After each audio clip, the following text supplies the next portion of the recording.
제22장. 어떤 사람이 소나 양을 도둑질하여 그것을 잡거나 팔면 그는 소 한 마리에는 소 5마리로 양 한 마리에는 양 4마리로 갚아야 한다. 밤에 도둑이 몰래 들어온 것을 알고서 그를 때려서 죽였을 경우에는 죽인 사람에게 살인죄가 없다.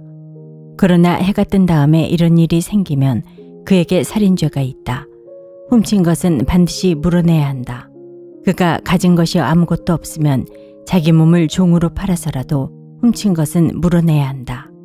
그가 도둑질한 짐승이 소든지 나귀든지 양이든지 아직 산채로 그의 손에 있으면 그는 그것을 2갑절로 물어주어야 한다. 어떤 사람이 밭이나 포도원에서 집 짐승을 풀어놓아서 풀을 뜯게 하다가 이 집 짐승이 남의 밭의 농작물을 모두 뜯어먹었으면 그는 자기 밭의 가장 좋은 소출과 자기 포도원의 가장 좋은 소출로 그것을 물어주어야 한다. 불이 나서 가시덤불로 옮겨 붙어서 남의 낯갈이나 거두지 않은 곡식이나 밭을 태웠으면 불을 놓은 사람은 그것을 반드시 물어주어야 한다. 어떤 사람이 그 이웃에게 돈이나 물품을 보관하여 달라고 맡겼는데 그 맡은 집에 도둑이 들었을 때에 그 도둑이 잡히면 도둑이 그것을 갑절로 물어내야 한다. 그러나 도둑이 잡히지 않으면 그 집 주인이 하나님 앞으로 나가서 그 이웃의 물건에 손을 댔는지 안 댔는지를 판결받아야 한다. 소든지 나귀든지 양이든지 의복이든지 그 밖에 어떤 분실물이든지 그것을 서로 자기 것이라고 주장하는 사건이 생기면 양쪽 다 하나님 앞으로 나아가야 하며 하나님께 유죄 판결을 받은 사람은 그 상대방에게 갑절로 물어주어야 한다.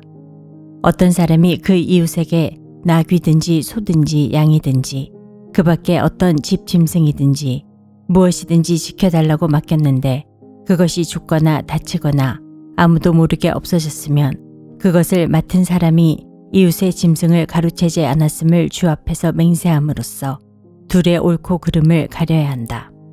이 경우에 그 임자가 맹세를 받아들이면 그는 물어내지 않아도 된다. 그러나 도둑 맞은 것이 확실하면 그는 그 임자에게 도둑 맞은 것을 물어주어야 한다. 그것이 맹수에게 찍혀서 죽었으면 그 증거물을 가져다 주어야 하는데 그 경우에는 그는 그 찍혀서 죽은 것을 물어주지 않아도 된다. 어떤 사람이 그 이웃에게서 짐승을 빌려왔는데 그것이 다치거나 죽을 때에 그 임자가 그 자리에 함께 있지 않았으면 그는 반드시 물어주어야 한다. 그러나 그 임자가 그 자리에 함께 있었으면 그는 그 짐승을 물어주지 않아도 된다. 그 짐승이 세를 낸 것이면 그 쇳돈을 계산해서 주어야 한다. 어떤 사람이 아직 약혼하지 않은 처녀를 꿰어서 건드리면 그는 반드시 신부의 몸값을 내고 그 여자를 아내로 맞아들여야 한다. 그 여자의 아버지가 자기 딸을 그에게 절대로 주지 않겠다고 하면 그는 처녀를 신부로 데려올 때에 내는 값에 해당하는 금액을 치러야 한다. 마술을 부리는 여자는 살려두어서는 안 된다. 짐승과 교접하는 자는 반드시 사형에 처해야 한다. 주 밖에 다른 신에게 제사를 드리는 자는 반드시 없애야 한다. 너희는 너희에게 몸붙여 사는 나그네를 학대하거나 억압해서는 안 된다. 너희도 이집트 땅에서 몸붙여 살던 나그네였다. 너희는 과부나 고아를 괴롭히면 안 된다. 너희가 그들을 괴롭혀서 그들이 나에게 부르짖으면 나는 반드시 그들의 부르짖음을 들어주겠다. 나는 분노를 터뜨려서 너희를 칼로 죽이겠다. 그렇게 되면 너희 아내는 과부가 될 것이며 너희 자식들은 고아가 될 것이다. 너희가 너희 가운데서 가난하게 사는 나의 백성에게 돈을 꾸어주었으면 너희는 그에게 빚쟁이처럼 재촉해서도 안 되고 이자를 받아도 안 된다. 너희가 정녕 너희 이웃에게 겉옷을 담보로 잡거든 해가 지기 전에 그에게 돌려주어야 한다. 그가 덮을 것이라고는 오직 그것뿐이다. 몸을 가릴 것이라고는 그것밖에 없는데 그가 무엇을 덮고 자겠느냐. 그가 나에게 부르짖으면 자애로운 나는 들어주지 않을 수 없다. 너희는 하나님께 욕되는 말을 하거나 너희 백성의 지도자를 저주하지 못한다. 너희는 곡식을 거두거나 포도주를 빚거나 올리브 기름을 짠 다음에는 거기에서 얼마를 나에게 제물로 바쳐야 한다. 너희는 맏아들들을 나에게 바쳐야 한다. 너희 소나 양도 처음 난 것은 나에게 바쳐야 한다. 처음 난 것들은 이랫동안은 어미와 함께 있고 여드렛 날에는 나에게 바쳐야 한다. 너희는 나를 섬기는 거룩한 백성이다. 그러므로 너희는 들에서 맹수에게 찢겨서 죽은 짐승의 고기를 먹어서는 안 된다. 그런 것은 개에게나 던져주어라. 제23장 너희는 근거 없는 말을 해서는 안 된다. 거짓 증언을 하여 죄인의 편을 들어서는 안 된다. 다수의 사람들이 잘못을 저지를 때에도 그들을 따라가서는 안 되며 다수의 사람들이 정의를 굽게 하는 증언을 할 때에도 그들을 따라가서는 안 된다.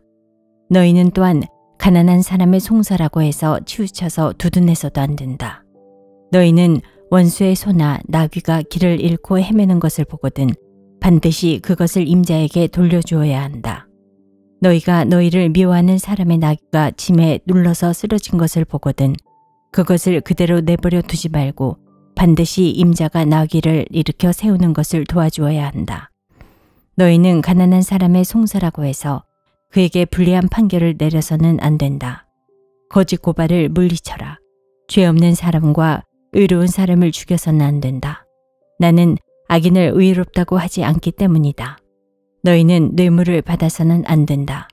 뇌물은 사람의 눈을 멀게 하고 의로운 사람의 말을 왜곡시킨다. 너희는 너희에게 몸부쳐 사는 나그네를 억압해서는 안 된다. 너희도 이집트 땅에서 나그네로 몸부쳐 살았으니 나그네의 서러움을 잘 알 것이다. 너희는 엿새 동안은 밭에 씨를 뿌려서 그 소출을 거두어들이고 일곱째 해에는 땅을 놀리고 묵혀서 거기서 자라는 것은 무엇이나 가난한 사람들이 먹게 하고 그렇게 하고도 남은 것은 들짐승이 먹게 해야 한다. 너희의 포도밭과 올리브밭도 그렇게 해야 한다. 너희는 엿새 동안 일을 하고 이튿날에는 쉬어야 한다. 그래야 너희의 소와 나귀도 쉴 수 있을 것이며 너희 요종의 아들과 몸부쳐 사는 나그네도 숨을 돌릴 수 있을 것이다. 너희는 내가 너희에게 말한 모든 것을 지켜야 한다. 그리고 너희는 다른 신들의 이름을 기억해서는 안 되며 입 밖에 내서도 안 된다. 너희는 한 해에 3차례 나의 절기를 지켜야 한다. 너희는 무교절을 지켜야 한다. 내가 너희에게 명한 대로 아비볼에 정해진 때에 이랫동안 누룩을 넣지 않는 빵을 먹어야 한다. 너희가 그때 이집트에서 나왔기 때문이다. 너희는 빈손으로 내 앞에 나와서는 안 된다. 너희는 너희가 애써서 밭에 씨를 뿌려서 거둔 곡식의 첫 열매로 맥주절을 지켜야 한다. 또한 너희는 밭에서 애써 가꾼 것을 거두어들이는 한 해의 끝 무렵에 수장절을 지켜야 한다. 너희 가운데 남자들은 모두 한 해에 3번 주 하나님 앞에 나와야 한다. 너희는 나에게 바치는 희생제물의 피를 누룩 넣은 빵과 함께 바쳐서는 안 된다. 그리고 절기 때에 나에게 바친 기름을 다음날 아침까지 남겨두어서도 안 된다. 너희는 너희 땅에서 난 첫 열매 가운데서 제일 좋은 것을 주 너희 하나님의 집으로 가져와야 한다. 너희는 새끼 염소를 그 어미의 젖으로 삶아서는 안 된다. 이제 내가 너희 앞에 한 천사를 보내어 길에서 너희를 지켜주며 내가 예비하여 둔 곳으로 너희를 데려가겠다. 너희는 삼가 그 말에 순종하며 그를 거역하지 말아라. 나의 이름이 그와 함께 있으므로 그가 너희의 반역을 용서하지 않을 것이다. 너희가 그의 말에 절대 순종하여 내가 명하는 모든 것을 따르면 내가 너희의 원수를 나의 원수로 여기고 너희의 대적을 나의 대적으로 여기겠다. 나의 천사가 너희 앞에서 너희를 아모리 사람과 헷 사람과 브리스 사람과 가나안 사람과 히위 사람과 여부스 사람이 있는 곳으로 인도할 것이다. 내가 그들을 전멸시키겠다. 너희는 그들의 신들에게 엎드려서 절을 하여 섬기지 말 것이며 그들의 종교적인 관습을 본받지 말아라. 신상들을 다 부수고 그들이 신성하게 여기던 돌기둥들을 깨뜨려 버려라. 너희는 주 너희 하나님 나만을 섬겨야 한다. 그러면 내가 너희에게 복을 내려 빵과 물을 주겠고 너희 가운데서 질병을 없애겠다. 너희 땅에 낙태하거나 임신하지 못하는 여자가 없을 것이며 내가 너희를 너희 수명대로 다 살게 하겠다. 내가 나의 위엄을 너희보다 앞에 보내어 너희가 만날 모든 백성을 혼란에 빠뜨리고 너희 모든 원수가 돌아서서 달아나게 하겠다. 내가 말벌을 너희보다 앞질러 보내어 히위 사람과 가나안 사람과 헷 사람을 너희 앞에서 쫓아내겠다. 그러나 나는 땅이 황폐하여지고 들짐승이 많아질까 염려되므로 한 해 안에 그들을 너희 앞에서 다 쫓아내지는 않겠다. 나는 너희가 번성하여 그 땅을 너희의 소유로 차지할 때까지 그들을 너희 앞에서 조금씩 쫓아내겠다. 내가 너희 땅 경계를 홍해에서 블레셋 바다까지 광야에서 유프라테스 강까지로 정하고 그 땅에 사는 사람들을 너희 손에 넘겨줄 터이니 너희가 그들을 쫓아내어라. 너희는 그들과 언약을 맺지 말아라. 그들의 신들과도 언약을 맺지 말아라. 너희는 그들을 너희 땅에서 살지 못하게 하여라. 그렇게 하지 않으면 그들이 너희를 유혹하여 나에게 죄를 짓게 할까 염려가 된다. 너희가 그들의 신들을 섬기면 그것이 너희를 잡는 덫이 될 것이다. 제24장. 주님께서 모세에게 말씀하셨다. 너는 아론과 나답과 아비후와 이스라엘의 장로 70명과 함께 나 주에게로 올라와 멀찍이 엎드려서 나를 경배하여라. 모세, 너 혼자서만 나 주에게로 가까이 나오고 그들이 나에게 가까이 와서는 안 된다. 백성은 너와 함께 올라오지 않게 하여라. 모세가 내려와서 백성에게 주님의 말씀과 법규를 모두 전하니 온 백성이 한 목소리로 주님께서 명하신 모든 말씀을 지키겠다고 대답하였다. 모세는 주님의 모든 말씀을 기록하고 아침 일찍 일어나서 산기슭에 제단을 쌓고 이스라엘의 12지파를 따라 기둥 12개를 세웠다.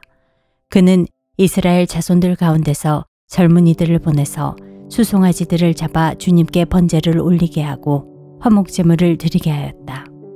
모세는 그 피의 절반은 그릇에 담아놓고 나머지 절반은 제단에 뿌렸다. 그리고 그가 언약의 책을 들고 백성에게 낭독하니 그들은 주님께서 명하신 모든 말씀을 받들어 지키겠다고 말하였다. 모세는 피를 가져다가 백성에게 뿌리며 말하였다. 보십시오. 이것은 주님께서 이 모든 말씀을 따라 당신들에게 세우신 언약의 피입니다. 모세는 아론과 나답과 아비후와 이스라엘의 장로 70명과 함께 올라갔다. 거기에서 그들이 이스라엘의 하나님을 보니 그 말기가 하늘과 꽃 같았다. 주님께서는 이스라엘의 지도자들을 손으로 치지 않으셨으므로 그들이 하나님을 뵈며 먹고 마셨다. 주님께서 모세에게 말씀하셨다. 너는 내가 있는 산으로 올라와서 여기에서 기다려라. 그러면 내가 백성을 가르치려고 몸소 돌판에 기록한 율법과 계명을 너에게 주겠다. 모세가 일어나서 자기의 부관 여호수아와 함께 하나님의 산으로 올라갔다. 올라가기에 앞서 모세는 장로들에게 일러두었다. 우리가 여러분에게 돌아올 때까지 여기에서 우리를 기다리고 있으십시오. 아론과 훌이 여러분과 함께 있을 것이니 문제가 있는 사람은 누구든지 그들에게 가게 하십시오. 모세가 산에 오르니 구름이 산을 덮었다. 주님의 영광이 시내산 위에 머무르고 엿새 동안 구름이 산을 뒤덮었다. 이튿날 주님께서 구름 가운데서 모세를 부르셨다. 이스라엘 자손의 눈에는 주님의 영광이 마치 산꼭대기에서 타오르는 불처럼 보였다. 모세는 구름 가운데를 지나 산 위로 올라가서 밤낮 40일을 그 산에 머물렀다.